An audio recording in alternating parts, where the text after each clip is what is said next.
안녕하세요. 사연을 부탁해입니다. 오늘의 사연을 소개하겠습니다. 오랜만에 가족들이 다 모여서 식사를 하고 있었습니다. 참 사람 인생 모르는 일이라고 내가 일이 될지 어찌 알았겠니. 그때 우리가 결혼한다고 했을 때 참 말도 많았었는데 내가 사람 보는 눈이 있었던 거지. 우리 남편 같은 사람이 세상 천지에 어디 있겠어. 그러게 그때 형부 얼굴만 보고 무서워서 엄마 등 뒤에 숨기 바빴었는데 지금 생각해보면 내가 참 철이 없었어. 형부 아니었으면 지금쯤 우리가 어찌 되었을까 하는 생각까지 들어. 형부 항상 감사해요. 저희가 평생 은혜 갚으면서 살게요. 여동생의 눈시울이 붉어졌습니다. 처제 이제 그만해도 돼. 나도 우리 어머니랑 단둘이 살다가 이렇게 좋은 처제랑 처남이 생겨서 얼마나 좋았는데 그러니까 앞으로는 그런 말 하지마. 우리 지금처럼만 잘 지내자고.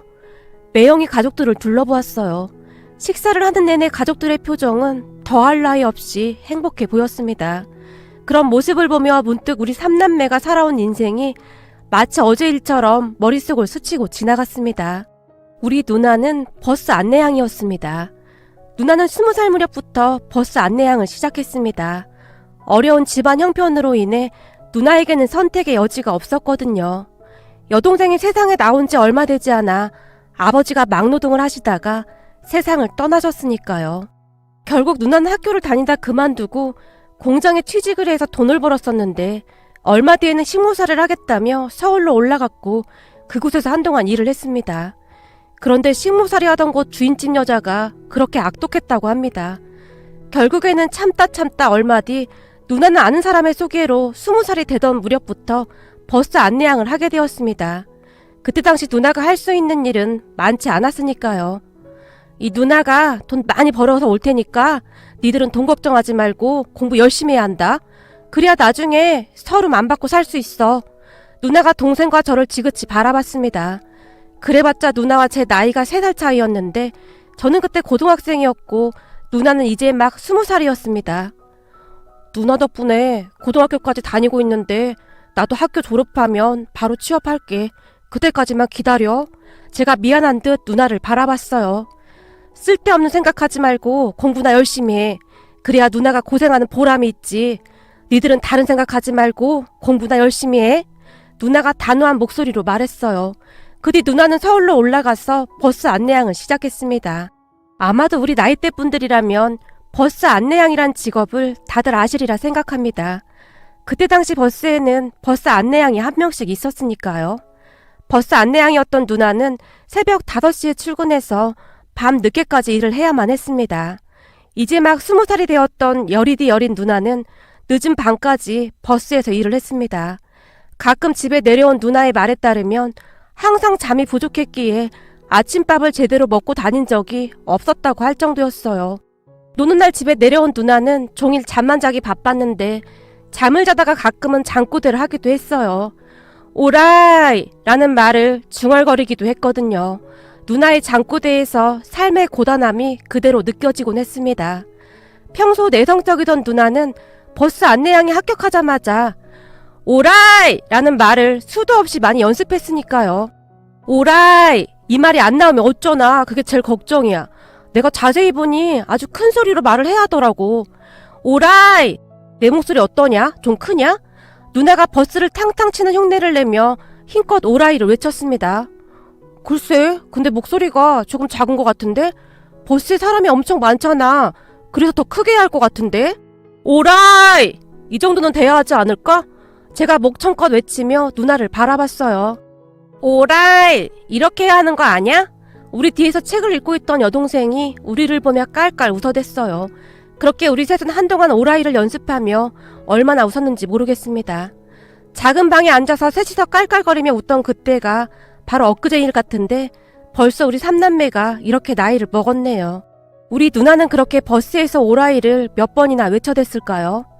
버스를 탈 때마다 우리 누나가 생각나서 항상 마음 깊은 곳에서 뜨거운 무엇인가가 올라오곤 했습니다. 그리고 항상 불안하고 무섭기도 했어요. 일을 하다가 혹시나 누나가 다치지는 않을까 걱정이 되었으니까요. 누나는 그렇게 26살 때까지 버스 안내양을 했습니다. 원래는 20살 중반이 되기 전에 그만둔다고 하는데 우리 누나는 악착같이 조금 더 버텨냈습니다. 그러던 어느 날 갑자기 누나가 버스 안내양 일을 그만두겠다고 말을 했어요. 그래, 많이 힘들었지. 그 일이 어디 보통 일이겠어. 그동안 네가 돈 벌어서 뒷바라지 하느라 고생이 많았다. 이젠 좀 쉬어. 내가 항상 너한테 염치가 없다. 누나만 보면 미안해하시던 엄마가 누나의 손을 꼭 붙잡은 채 눈물을 훔치셨어요. 엄마가 잘못한 게 뭐가 있다고 그래. 엄마도 그동안 고생 많이 했잖아. 근데 나 힘들어서 그만두는 게 아니라 사실 결혼하고 싶은 사람이 생겼어. 그래서 그만둔다는 거야. 그리고 나이도 많아서 더 이상 하기도 어렵고. 너 사귀는 사람 있었어? 그동안 아무 말도 안 했잖아. 엄마가 놀란 듯 누나를 빤히 바라봤어요. 결혼이 확실해지면 말하려고 했지. 근데 내가 한동안 지켜봤는데 사람이 아주 성실하고 착해. 뭐 하는 사람인데 일하다가 만난 거야? 그냥 농사를 꽤 크게 짓는다고 하는데 이것저것 안 하는 농작물이 없는 것 같아. 거기다 시어머님 되실 분도 좋은 분이시고. 누나가 활짝 웃고 있었지만 엄마의 표정은 심란해 보였어요. 농사 짓는 게 아주 고된 일인데 하필이면 농사꾼이랑 결혼을 하려고 해? 그럼 너도 평생을 농사일 해야 할 거 아니야. 지금까지 고생만 했는데 그냥 멀끔하게 차려입고 회사 다니는 사람 만나서 살림만 나면 좀 좋아? 엄마의 얼굴에는 근심이 가득해 보였습니다. 엄마, 나도 뭐 하나 잘난 것도 없잖아. 사실 그 사람 정도면 내 입장에서는 오히려 감사하다고 해야 할 정도지. 네가 내세울 게 없긴 왜 없어. 너 정도 인물이면 어디는 나도 빠지는 인물이 아닌데. 그렇잖아도 저 밑에 동네 방앗간집 아들이 너 마음에 들어 한다고 그 집 엄마가 나한테 네 안부를 계속 물어보고 있었어. 저번 명절에 길 가다가 너 보고는 아주 예쁘다고 소개시켜달라고 했단 말이야. 그 방앗간집 아들은 서울에서 꽤 괜찮은 회사를 다닌다고 하더만. 차라리 그런 집에 시집가면 좀 좋아? 가만 보니 얼굴도 멀끔하고 사람 참 괜찮아 보이던데. 농사 짓는 게 어때서 그래. 난 그렇게 멀끔하게 생긴 사람 별로더라고.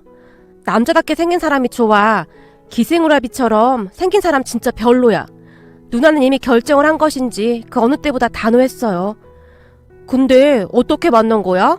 옆에서 듣고만 있던 제가 누나를 바라봤어요. 사실 그 사람 어머님이 주선해서 만나게 됐어. 라는 말을 시작으로 누나가 이야기를 시작했습니다. 누나의 말을 대략 정리해보면 이랬습니다. 버스에서 하루 종일 오라이를 외치며 바쁘게 일을 하고 있던 어느 날 우리 엄마 연세쯤 되어 보이는 아주머니 한 분이 버스에 타셨다는데요. 그런데 그분은 평소에도 버스를 자주 타시던 분이셨답니다. 누나뿐만 아니라 버스 기사도 그 아주머니를 다 알 정도였다고 하고요. 그랬던 이유가 있었는데요. 그 아주머니의 체구가 굉장히 작았다는데 항상 짐을 바리바리 들고 타셨답니다. 아유, 오늘도 한 짐 가지고 타는구만. 저번에는 김치 냄새를 풍기더니 오늘은 또 뭔 짐이 이렇게 많아 그래? 버스기사 아저씨가 아주머니를 보며 투덜거리기 일쑤였답니다. 하지만 누나는 항상 그렇듯 방긋 웃으며 아주머니에게 인사를 했다고 하네요. 아주머니, 오늘도 가시는 거예요? 오늘도 짐이 많으시네요. 제가 좀 들어드릴게요. 여기 앉으세요. 고마워, 김양. 내가 김양만 보면 하루 종일 기분이 좋아. 정말요? 저도 아주머니만 보면 우리 엄마 생각이 나서 기분이 좋아요. 그리고 저번에 주신 멸치조림이랑 볶음김치는 정말 잘 먹었어요. 너무 맛있는 거 있죠? 우리 엄마도 볶음김치 잘 하시는데 엄마 생각이 났어요. 그 아주머니는 일주일에 몇 번씩 짐을 바리바리 싸서 친정 어머님을 뵈러 가시곤 했다는데요. 아주머니의 남동생 내외가 어머님을 모시고 계셨기에 미안한 마음에 늘 그렇듯 어머님께서 좋아하시는 반찬이나 먹을 것들을 가지고 자주 찾아뵙는다고 했어요. 그러다가 누나랑 가까워지게 되었는데 누나가 항상 상냥하게 인사해주고 짐도 들어드리고 해서 누나를 예쁘게 보셨다고 합니다. 그 뒤 누나에게 가끔 반찬도 싸다 주시고 과일도 주시고 그랬다고 하네요. 누나도 그런 아주머니가 싫지 않았기에 친하게 지냈고요. 그런데 그 아주머니에게는 다 계획이 있었던 것 같습니다. 아주머니에게는 농사를 짓는 아들이 한 명 있었다는데 그 아들과 우리 누나를 이어주기 위해 그렇게 애를 썼던 모양입니다. 그날도 여느 날과 마찬가지로 누나가 아주머니와 반갑게 인사를 나눴다는데요. 저기 김양, 혹시 사귀는 사람 있어? 저요? 아니요. 새벽 5시에 출근해서 밤늦게까지 일하는데 제가 누굴 사귀겠어요? 누나가 수줍게 웃었다고 하네요. 그래? 그럼 아주 잘 됐네. 저기 말이야, 왜 나한테 아들이 하나 있다고 했잖아. 네, 아드님 착하다고 입이 닳도록 말씀하셨잖아요. 그때까지 아주머니의 마음을 눈치채지 못한 듯 누나가 빙그레 웃었다는데요. 그래, 우리 아들이 엄청 착하고 그렇게 성실할 수가 없어. 그래서 말인데, 김양 혹시 우리 아들 만나볼 생각 없어? 아주머니가 단숨에 누나에게 말을 했답니다. 네? 아주머니 아드님을요? 그래, 내가 그동안 김양을 꽤 오래 봤었잖아. 근데 보면 볼수록 사람이 너무 마음에 들어. 아무리 봐도 우리 아들하고 잘 어울릴 것 같아. 그러니까 우리 아들 한 번만 만나봐. 밥이나 한 번 먹는다고 생각하면 되잖아. 아주머니가 간절한 눈빛으로 누나를 바라봤습니다. 하지만 누나는 머릿속이 복잡할 수밖에 없었다는데요. 누나가 결혼을 하고 나면 우리 학비부터 이래저래 걸리는 게 한두 가지가 아니었기에 걱정이 되었답니다. 그랬던 누나가 처음에는 정중히 거절을 했지만 그 뒤에도 아주머니가 누나에게 지속적으로 부탁을 했답니다. 결국 누나는 그동안 아주머니와의 친분도 있고 하니 밥이나 먹고 오자 하는 마음으로 아주머니의 아들을 만났답니다. 그런데 생각보다 말도 잘 통하고 사람이 그렇게 진국일 수가 없더래요. 그렇게 만나다 보니 결혼까지 생각하게 되었고요. 와, 완전 러브스토리네. 누나가 마음에 들면 난 찬성이야. 우리 누나 마음에 든 사람이면 분명히 괜찮은 사람일 거야. 제가 누나를 보며 활짝 웃었어요. 누나 말대로 매형은 참 좋은 사람이었어요. 인상이 조금 우락부락해 보이는 것 빼놓고는 말이죠. 여동생은 그런 매형이 무섭다며 한동안 눈도 못 마주칠 정도였으니까요. 특히나 이모들이 매형을 아주 대놓고 무시하기 바빴는데요. 너 정신 똑바로 차려. 생긴 게 무슨 산토정돈같이 생긴 게 어디 하나 볼 것도 없구만. 거기다 홀어머니에 농사 짓는 사람이 뭐가 좋다고 결혼을 한다는 거야? 네 팔자도 참 사납다. 가만히 보니 지 팔자 지가 꼰다고. 네 팔자는 평생 그러고 살 팔자인가 보다. 우리 딸 봐라. 회사 다니는 남자 만나서 살림만 하면서 잘 살잖니? 하긴 버스 안내양했던 네가 그런 남자를 어떻게 만나겠니? 농사꾼 정도면 아주 딱이긴 하네. 라는 막말도 했으니까요. 하지만 누나는 그저 웃어넘길 뿐 어떠한 말도 하지 않았어요. 그 뒤 누나는 매형과 결혼을 했습니다. 결혼 후 농사를 짓기 시작한 누나는 매번 농작물들을 보내왔어요. 거기다 매달 일정 금액의 돈도 같이 보내왔습니다. 누나와 매형은 그렇듯 우리가 학교를 졸업하고 취업을 할 때까지 묵묵히 뒷바라지를 했습니다. 그 은혜는 평생을 갚아도 갚을 수가 없을 정도입니다. 동생과 저는 그렇게 학교를 졸업한 뒤 동생은 회사원이 되었고 저는 은행에 취업을 했습니다. 첫 월급으로 매형과 누나의 선물을 준비해서 찾아갔는데 매형과 누나가 어찌나 좋아하시던지 그 모습이 평생토록 잊혀지지가 않습니다. 취업을 한 동생과 저는 돈을 모아서 얼마 뒤 매형에게 드렸어요. 큰 돈은 아니었지만 조금이나마 은혜에 보답하고 싶었거든요. 하지만 매형은 절대 돈을 받지 않았습니다. 내가 동생들 학비 좀 도와준 건데 그걸 받는 형이 어딨어. 됐으니까 장모님 살림에 보태드려. 그리고 처남이랑 처제는 장모님 고생하신 거 절대 잊으면 안 되는 거 알지? 우린 괜찮으니까 항상 장모님 잘 챙겨. 라는 말을 할 뿐이었어요. 그러던 어느 날 서울에 살던 이모에게 연락이 왔다는데요.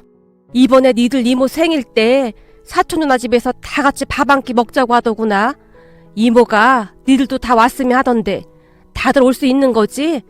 엄마가 제 눈치를 보며 물었어요. 우린 안 가. 이모가 우릴 왜 부르겠어? 가봤자 또 우리 누나랑 매형한테 말이나 함부로 하겠지. 이모는 도대체 왜 그러는지 모르겠어. 사촌 누나 매형도 딱히 잘난 것도 없더만. 제가 잔뜩 인상까지 쓴 채 말했어요. 그럼 엄마 혼자 가란 말이야? 그건 좀 그렇잖아. 내가 자식이 없는 것도 아니고.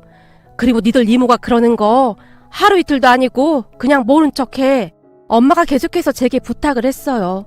그런 엄마의 부탁에 결국 우리 삼남매는 선물까지 준비해서 사촌 누나 집으로 갔습니다. 우리 사이가 내 생일이라고 이렇게나 많이 준비하지 않았겠어? 많이들 먹어. 특히 순복이 너는 시골에서 농사 짓느라 이런 거 한 번도 못 봤지? 이게 요즘 새로 나온 방울토마토라는 건데 엄청 비싼 거야. 조그만한 게 맛도 좋고 먹기도 편하고 아주 좋아. 내가 이걸 좋아한다고 하니까 우리 사이가 자주 사다 주지 뭐야. 자, 너도 하나 먹어봐. 이모가 누나에게 방울토마토를 건넸어요. 진짜 맛있네요. 그동안 큰 토마토만 먹어봤었는데 이런 것도 있었구나. 누나가 신기한 듯 방울토마토를 바라봤어요. 그지? 이런 건 그런 시골에서 보기 힘들긴 하겠다. 역시나 이모는 우리를 실망시키지 않았는데요. 밥을 먹는 내내 사촌 누나 부부 자랑을 하면서 은근슬쩍 우리 누나 부부를 무시하는 말을 서슴지 않았거든요. 그렇게 식사를 끝내고 사촌 누나 집을 나서면서 제가 엄마에게 짜증을 냈습니다. 이러니까 내가 오고 싶지가 않은 거야. 엄마는 이 먼 곳까지 굳이 왜 우리를 데리고 오는 거냐고. 암튼 이모 진짜 마음에 안 들어. 미안하다. 그래도 가족이잖니. 이모가 말은 그렇게 해도 나쁜 사람은 아니니까 니들이 이해 좀 해. 엄마가 안절부절 못한 채 우리를 바라봤어요. 그런데 그날 이모의 생일잔치로 인해 엄청난 일이 일어났습니다. 참 사람 인생이라는 것이 어떻게 될지 아무도 모른다고 했던가요? 평소 많이 똑똑하고 눈썰미가 좋았던 누나는 그날 생일상 위에 올라왔던 방울토마토를 유심히 눈여겨보고 있었던 모양입니다. 그러니까 방울토마토가 누나의 머릿속을 번뜩하고 스쳐 지나갔던 것이죠. 그때 집으로 돌아간 누나는 매형을 붙들고 방울토마토 농사를 지어보자고 설득하기 시작했습니다. 처음에는 매형이 펄쩍펄쩍 뛰었지만 누나는 쉼없이 방울토마토에 대해 공부를 하기 시작했습니다. 그때쯤 제게도 수시로 전화를 해서는 지금 백화점에 방울토마토 가격이 얼마인지 확인 좀 해줘봐 부터 시작해서 이것저것 많이도 물어봤어요. 그렇게 방울토마토에 빠져 살던 누나는 매형을 꼬셔서 방울토마토 농사 짓는 곳을 직접 방문까지 할 정도로 열성적이었어요. 그러던 어느 날은 누나가 제게 연락을 했었는데요. 우리 당분간 그 방울토마토 짓는 곳에 가서 직접 배워볼까 해. 그 사장님이 그러는데 이거 잘만 하면 돈이 어마어마하게 된다고 하더라고. 여기서 농사 져봐야 항상 거기서 거기고 가서 배워보려고 이참에 방울토마토로 바꿔보려고. 누나는 그저 무덤덤이 말하는 듯 했지만 제 입장에서는 걱정이 될 수밖에 없었어요. 누나, 근데 잘 알아보고 하는 거 맞는 거지? 물론 누나가 잘 알아봤겠지만 내 입장에서는 걱정이 되는 건 사실이야. 제가 걱정스레 말을 꺼냈어요. 걱정 마. 우리가 그 사장님한테 가서 방울토마토 재배 방법 좀 알려달라고 얼마나 졸랐는지 몰라. 가서 일도 도와드리고 말도 마라. 그랬더니 사장님이 마음을 열더라고.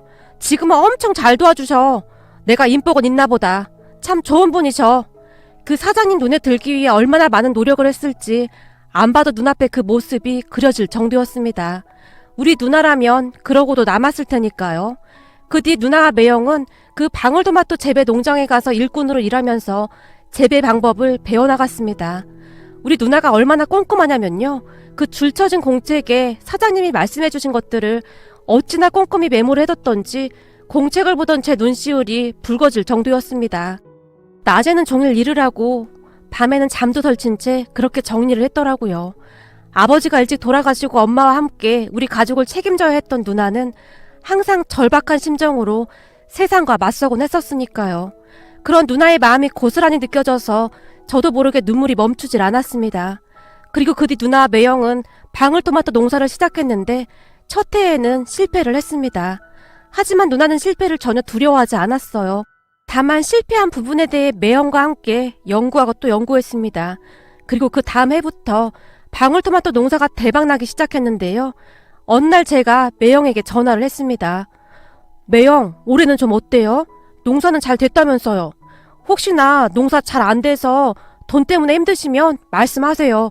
제가 회사 다니면서 모아놓은 돈이 조금 있으니까 그거라도 보내드릴게요. 제가 매형에게 걱정스레 물었어요. 처남, 그게 무슨 말이야? 우리 지금 대박 났어. 내가 처남한테만 말하는 건데 차 한 대에 가득 실어보내면 승용차 한 대값 뽑을 정도 돈이 생긴다니까? 이거 완전 노다지야, 노다지. 처남, 이렇게 몇 년만 하면 우리 서울에 빌딩도 세우겠어. 누나 말 안 들었으면 어쩔 뻔했어. 우리 마누라가 복덩이야, 복덩이. 매형의 목소리가 춤을 추고 있었습니다. 정말요? 잘 됐네요. 정말 축하드려요. 그때 당시에는 방울토마토 농사 짓는 사람이 많지 않았습니다. 그래서 방울토마토를 엄청 비싼 가격에 팔 수가 있었거든요. 누나와 매형은 그렇게 꽤 큰 돈을 벌었습니다. 그러던 어느 날 제가 누나에게 전화를 했어요. 누나, 내가 우리 은행 동료한테 들어보니 그 사람 집 근처에 상가가 싸게 나왔다고 하던데 돈 묵혀두지 말고 상가 같은 거 하나 사둬봐. 그래도 여기가 서울이라 나중에 많이 오를 거라고 하더라고. 그래? 그렇긴 하네. 가지고 있으면 쓰기밖에 더 하겠어? 네가 은행 다니니까 그쪽으론 더 잘 알겠지. 네 매형한테 한번 물어볼게. 누나가 큰 관심을 보였습니다. 제가 보기에 우리 누나는 돈복을 타고난 듯 했어요. 그때 누나가 헐값에 샀던 그 상가가 한참 후에 다시 한번 대박을 쳤거든요. 그렇게 우리 누나는 소위 말하는 건물주가 되어 벼락부자가 되었습니다. 참 재미있는 게 말이죠. 우리 누나 부부가 벼락부자가 된 것을 보며 이모가 땅이 꺼져라 한숨을 쉬었어요. 아유, 사람 팔자 모른다더니 그 농사꾼들이 벼락부자가 될지 누가 알았겠어. 그때 내가 괜히 방울토마토 얘기를 꺼내서는 라고 이모가 말을 아꼈는데요. 이모가 얼마나 배가 아팠을지 눈에 훤하더라고요. 그 모습을 보며 엄마가 더욱 의기양양해졌는데요. 그때 그 방앗간집 아들하고 결혼했으면 어쩔 뻔했어. 그 집 아들 생긴 게 곱상하니 생겨서 허구한 날 바람이나 피고 다닌다고 하더구나. 내가 사람 본 눈이 이렇게 없어. 엄마가 미안한 듯 매형을 바라봤어요. 거봐, 내가 뭘 했어. 우리 남편처럼 듬직하고 착한 사람이 최고야. 누나가 다시 한번 매형을 치켜 세웠어요. 당신 덕분에 잘 된 거지. 이게 어디 내가 잘나서 그리 된 건가? 매형이 쑥스럽다는 듯이 누나를 말렸어요. 그렇게 우리 가족은 한동안 도란도란 이야기를 나눴는데요. 분명 얼마 지나지 않은 것 같은데 세월이 어찌나 쏜살같이 지나간 것인지 모르겠습니다.